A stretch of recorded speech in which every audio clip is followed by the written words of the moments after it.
அது என்னப்பா double entry document சொல்லி கேட்குறீங்களா? ஸோ ப்ரீவியஸ் ரெக்கார்ட்ஸில் ப்ராப்பர்ட்டி மிஸ்மேச்சஸ் நிறைய இருந்திருக்கலாம். அது மூலியமா ஒரே ப்ராப்பர்ட்டிக்கு 2 ரெக்கார்ட்ஸ் இருக்கலாம். ஸோ இதை டபுள் என்ட்ரின்னு சொல்லுவாங்க. அது இன்னொரு வகையில் நம்ம எடுத்துக்கலாம். 2006 அண்ட் அதுக்கு முன்னாடி இருக்கிற ரெக்கார்ட்ஸில் எல்லாமே வந்து சிங்கிள் பர்சன் சிக்னேச்சர் இருக்கும். வாங்குறவங்க மட்டும் ஒரு டயத்தில் வாங்குறவங்க மட்டும் போட்டால் போதும்னு இருந்துச்சு, இன்னொரு டயத்தில் விற்கிறவங்க மட்டும் போட்டால் போதும்னு இருந்துச்சு. ஸோ அந்த மாதிரி சுச்சுவேஷனில் இப்போ இருக்கிற மாதிரி severe terms and condition registration டிபார்ட்மெண்ட்டில் முன்ன காலத்தில் இருந்தது கிடையாது. யார் வந்து அப்பியர் ஆகிறா அப்படின்னு சொல்றது அந்த ஓனர் தான் வந்து அப்பியர் ஆகிறா அப்படின்ற ஒரு டீட்டெயில்ஸ் கூட வந்து அந்த காலத்தில் தெரியாமல் இருந்தது. இந்த மாதிரி நிறைய ப்ராப்பர்ட்டிஸில் மிஸ்மேச்சஸ் நடந்திருக்கு. ஸோ அதெல்லாம் அவாய்ட் பண்ணி தான் இப்போ கவர்மெண்ட் வந்து ப்ராப்பராக Aadhaar verification and photo mapping, இந்த மாதிரி நம்ம ஃபோட்டோ, நம்ம ஆதாரில் இருக்க ஃபோட்டோ, நம்மளோட மேட்சிங், இந்த மாதிரி எல்லாத்தையும் வந்து ஃபைண்ட் அவுட் பண்ணி தான் இப்போ இருக்கிற சுச்சுவேஷனில் ஒரு ப்ராப்பர் ரெஜிஸ்ட்ரேஷன் பண்ண முடியும். ஆனால் அந்த டயத்துலலாம் பார்த்தீங்க அப்படின்னா ஜஸ்ட் ஃபோட்டோ மட்டும்தான் ஒட்டியிருப்பாங்க.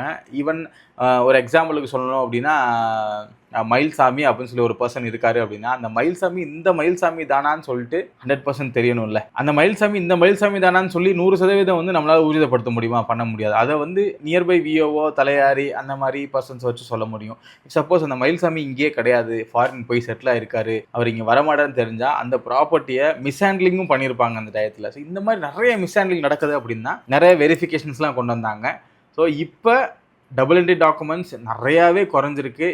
இப்போ இருக்கிற சுச்சுவேஷனில் இப்போ இருக்கிற ரூல்ஸ் அண்ட் ரெகுலேஷன்ஸில் டபுள் என்ட்ரி டாக்குமெண்ட்டே எதுவுமே கிடையாது. ஆனால் நீங்கள் பழைய சொத்துக்கள் எதுவும் ப்ராசஸ் பண்ணுறீங்க அப்படின்னா அதுக்கு ரெக்கார்ட்ஸ் நீங்கள் பக்காவாக செக் பண்ணி தான் வாங்கணும். ஸோ இந்த மாதிரி இன்ட்ரெஸ்டிங்கான தகவலுக்கு நம்ம சேனலை ஃபாலோ பண்ணிக்கோங்க. அண்ட் அடுத்த வீடியோவில் சர்வே நம்பர் மிஸ்மேட்ச்னா என்னன்னு சொல்லி பார்க்கலாம்.